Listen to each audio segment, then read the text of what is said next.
안녕하세요. 조현 목사입니다. 어찌 평온한 하루 보내고 계십니까? 오늘은 사사기를 읽는 그 9번째 시간, 기드온에 관련된 이야기를 계속해서 읽어가겠습니다. 우리가 지난 시간 사사기 6장의 기드온의 등장을 보았는데요.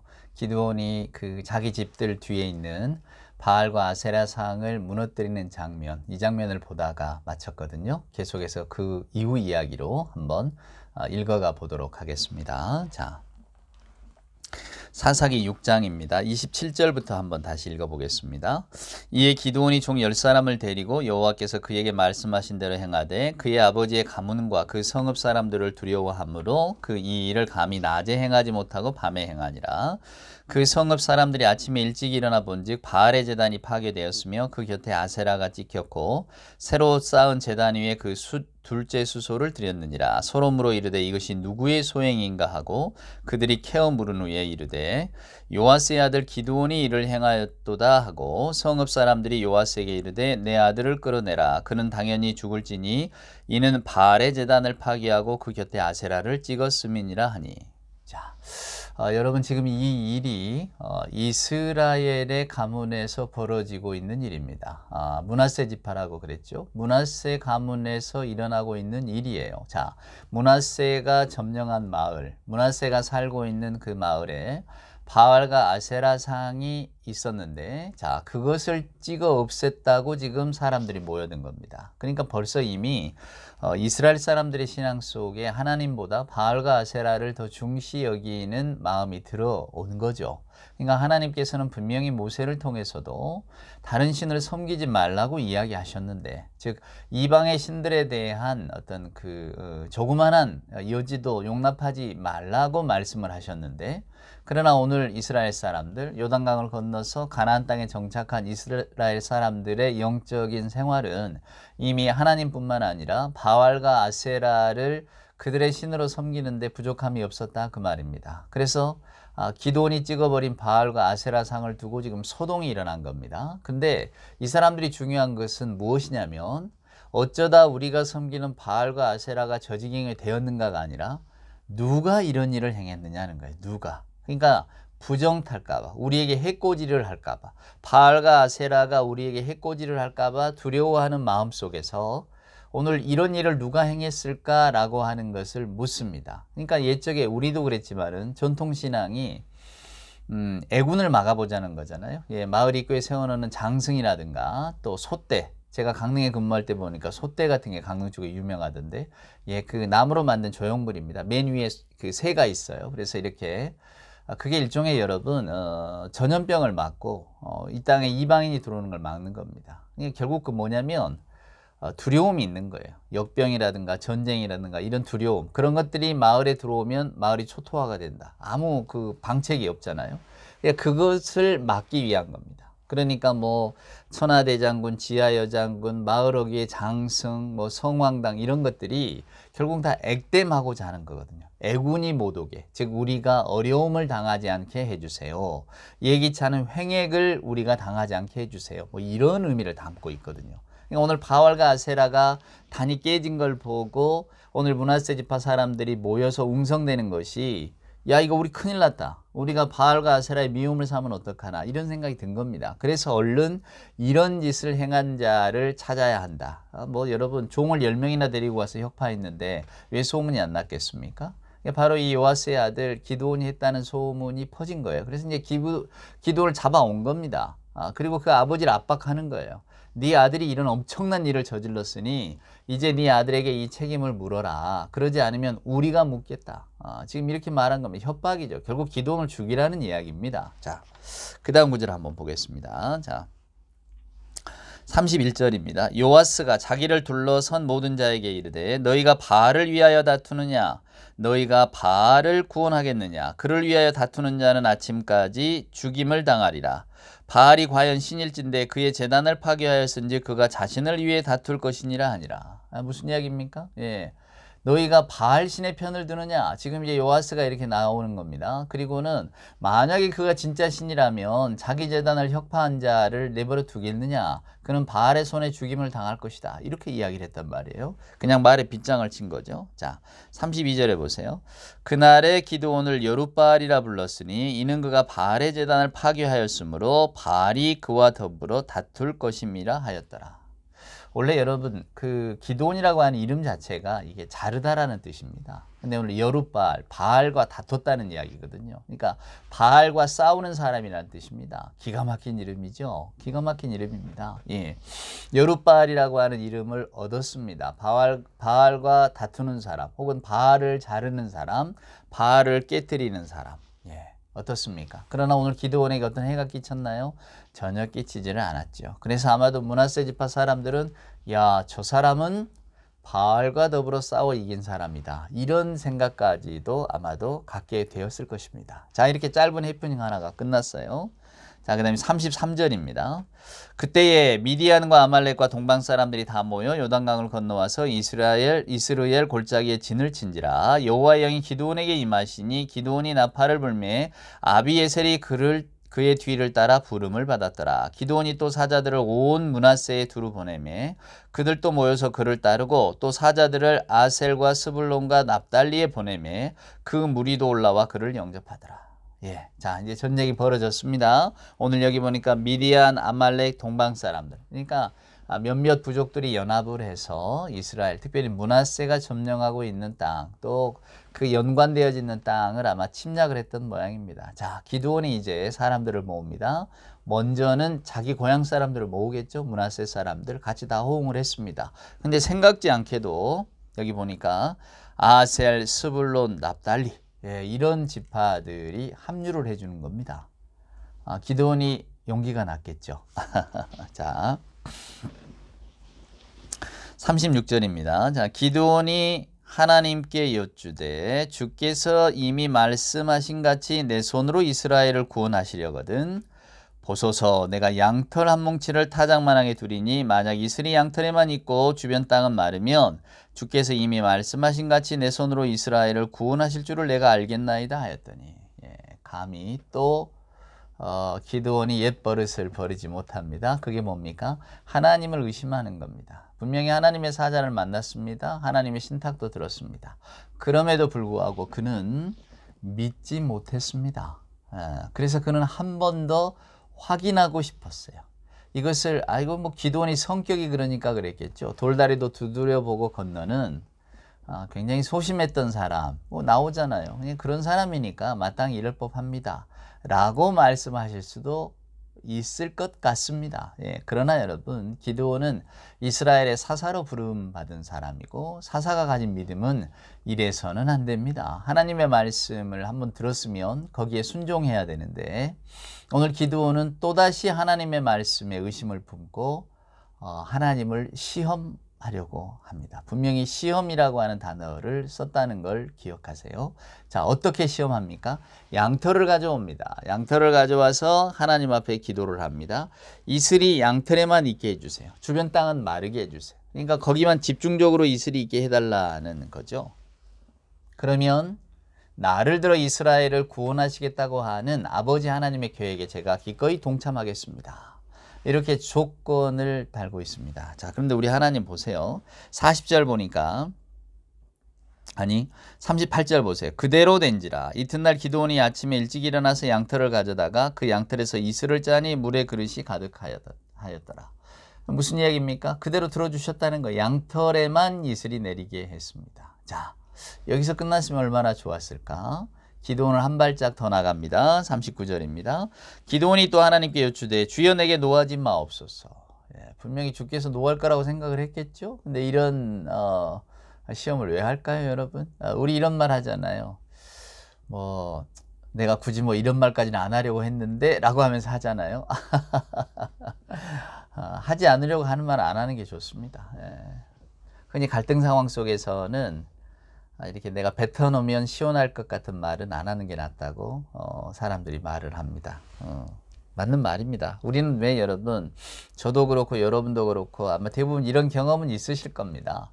그때 내가 그 말을 했어야 되는데, 그죠? 어떤 상황이 벌어졌을 때 우리는 그 말을 못하고 돌아와서 곰곰이 이제 그 장면을 떠올리면, 내가 순발력이 없다니까. 그때 이 말을 꼭 했어야 되는데, 그때 이 말을 한번 따끔하게 쏘아 붙여줬어야 되는데, 이렇게 대꾸했어야 내가 시원할 텐데, 후회합니다, 우리는. 근데 여러분, 인간관계를 위해서라면 그런 말씀 안 하는 게 낫습니다. 꾹 참고 안 하려고 했는데 그럼 하지 마십시오. 내가 이 말을 하면 너는 기분이 나쁘겠지만 하지 마세요. 기분 나쁠 것 같은 거 하지 말면 되는데 우리는 꼭 한마디 하죠. 그래야 직성이 풀리고 우리도 시원하니까. 근데 그게 관계에 도움이 되느냐? 도움이 되지는 않습니다. 오늘 기도원을 보세요. 지금 한 번, 두 번 하나님을 시험하는 걸로도 모자라서 또 합니다. 왜? 자기가 의심하고 있잖아요. 확신이 없잖아요.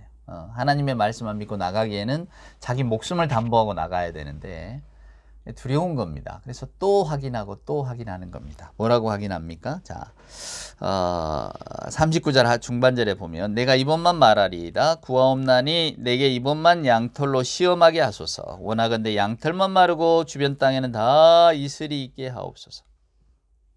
반대로입니다. 전에는 양털에만 물기가 있게, 이제는 양털은 마르되 주변에는 물기가 있게. 자, 40절에 보니까 그 밤에 하나님이 그대로 행하시니 곧 양털만 마르고 주변 땅에는 다 이슬이 있었더라.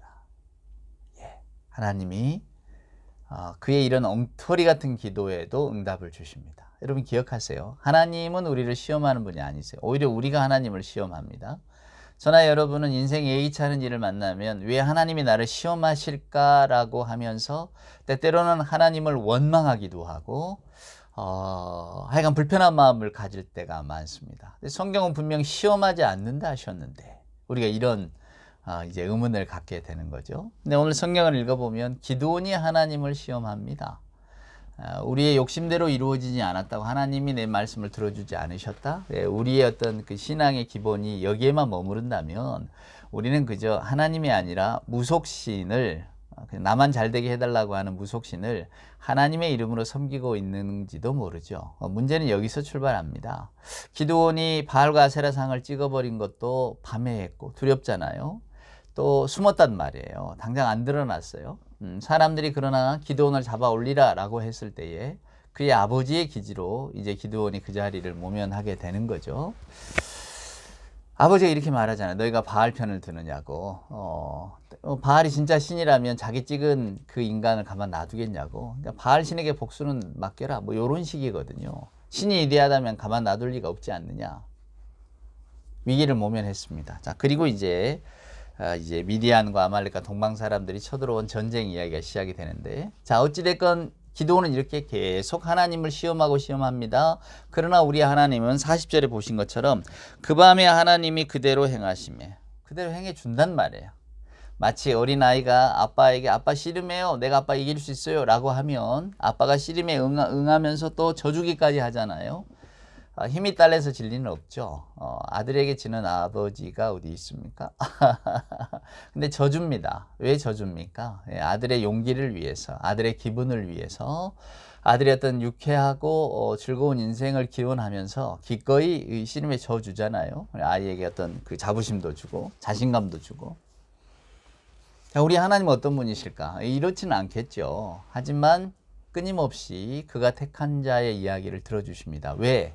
하나님은 기드온의 약점을 알고 계시거든요. 그의 마음이 아직 단단하지 못한 것, 그는 하나님의 말씀보다는 현실의 관계라든가 자기 눈앞에 펼쳐지는 일들을 더 귀하게 생각하는 것, 그의 인간됨을 하나님은 알고 계십니다. 그래서 그냥 이렇게 허락해 주시는 거예요. 허락해 주시는 거예요. 자,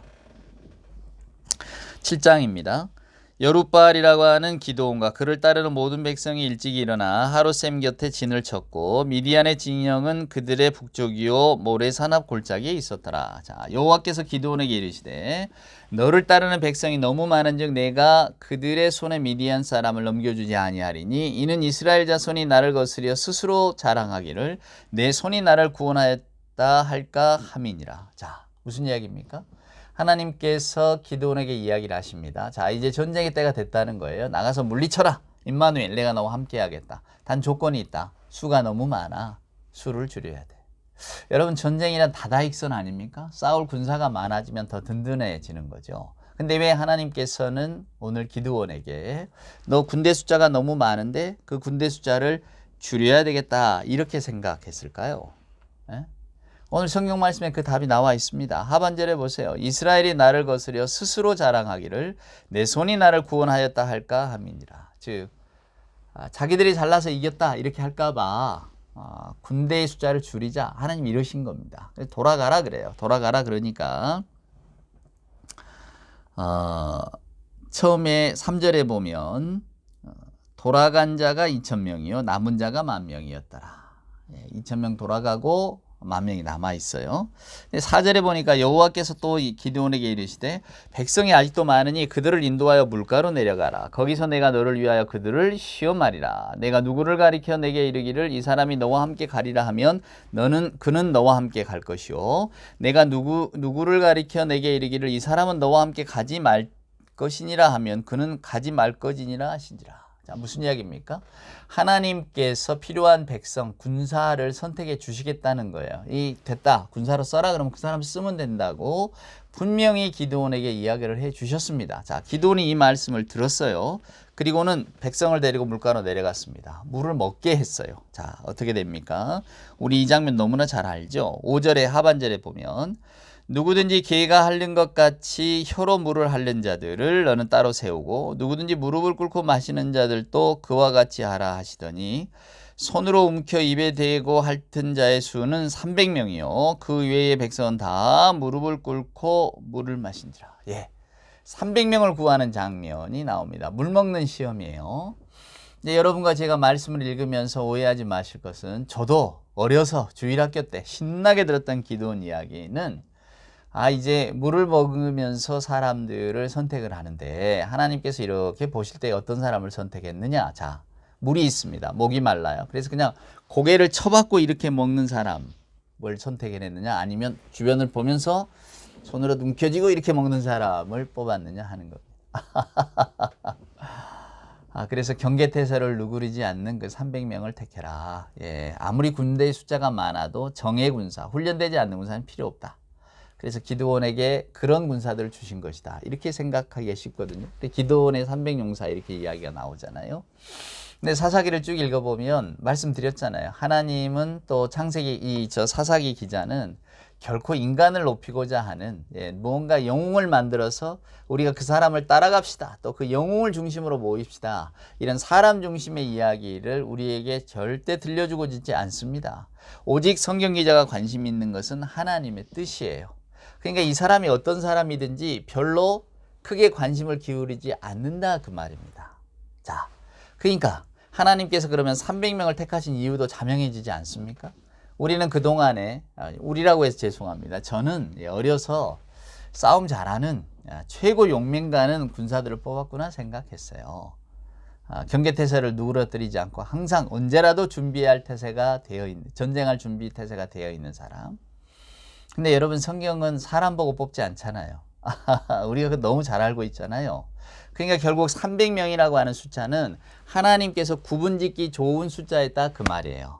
만약에 여기도 300명, 저기도 300명, 저기도 300명 막 이렇게 무리지어서 각각 다른 특성을 가지고 있었다면 또 다른 이야기가 나왔을 텐데 호숫가로 데려가서 물을 먹여보니까 딱 두 부류가 나오더라 이거예요. 무릎 꿇고 막 허겁지겁 먹는 사람, 주변을 돌아보면서 이렇게 움켜쥐고 먹는 사람 있더라는 거예요.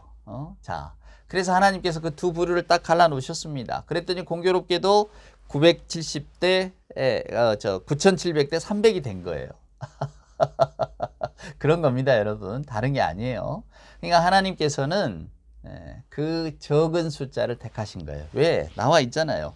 너희들이 우리의 힘으로 말미암아 이겼을까라고 말할까 봐 결국 하나님이 이 전쟁을 승리하게 해 주시겠지만 그러나 그 전쟁의 결과를 두고 너희가 우리가 잘해서 우리가 승리한 거예요 이렇게 이야기를 할까 봐 나는 아예 가장 작은 그룹의 사람들을 너에게 택해 준다 했단 말이에요. 자, 그래서 7절에 보면 여호와께서 기드온에게 이르시되 내가 이 물을 핥아먹은 300명으로 너희를 구원하며 미디안을 내 손에 넘겨주리니 남은 백성은 각각 자기의 처소로 돌아갈 것이니라 하니라. 이에 백성이 양식과 나팔을 손에 든지라. 기드온이 이스라엘 모든 백성을 각각 그의 장막으로 돌려보내고 그 300명은 머물게 하니라. 미디안 진영은 그 아래 골짜기 가운데 있었더라. 300명만 남겨두고 다 돌려보냈습니다. 이제 기드온과 300명밖에 남지 않았어요. 자, 이 미디안 군대들하고 이렇게 대응하려면 한 1대 450은 돼야 됩니다. 즉, 한 명이 450명을 책임져야 되는 그런 지금 전쟁 상황을 만들어 놓은 거예요. 기드온은 왜 이렇게 만들었을까? 하나님이 명하셨기 때문입니다. 저는 이렇게 봅니다. 기드온이 처음에 하나님을 시험하고 양털 뭐 위에 해주세요, 아니면 양털에만 안 하게 해주세요, 시험하고 하여간 뭐 주저주저 하는 모습을 보였잖아요. 기드온의 믿음이 어디까지일까? 하나님은 왜 기드온 같은 사람을 부르셨을까? 이제 이런 고민, 이런 생각들을 하게 됩니다. 근데 오늘 우리가 읽은 이 7절에 보면 기드온은 그 300의 군사를 데리고 정말로 전쟁하러 갑니다. 놀랍죠? 이거 역시 기드온에게 있는 신앙의 어떤 그 큼이라고 말할 수가 있지 않겠습니까? 저 같으면 못했을 것 같은데. 그래서 하여간 미디안 군대하고 맞닥뜨리려고 기드온이 전쟁을 준비합니다. 여기서 보면 이 기드온의 신앙이라고 하는 것이 아주 형편없지만은 않았던 것을 우리가 보게 되는데, 그러니까 그러나 사람은 말입니다, 여러분. 어쩔 때는 근사하고 또 어쩔 때는 형편없고 이 두 모습이 계속 교차해서 가는 겁니다. 어느 누구도 일관되게 그냥 똑같은 성품만을 보여줄 수는 없는 것이거든요. 오늘 기드온도 하나님을 의심하고 때로는 두려워하기도 했지만 또 하나님의 말씀에는 또 순종하는 모습을 보여줍니다. 자, 이제 미디안과의 전쟁이 일어납니다. 뭐 아시는 분은 다 아시겠지만 그래도 궁금증을 갖고 다음 시간까지 기다려주세요. 9번째 시간에 이제 기드온이 미디안 군대를 물리치는 그런 어쩌면 통쾌한 즐거운 장면을 함께 여러분과 나누도록 하겠습니다. 예, 고맙습니다. 오늘 하루도 주 안에서 평안하시기를 소원합니다.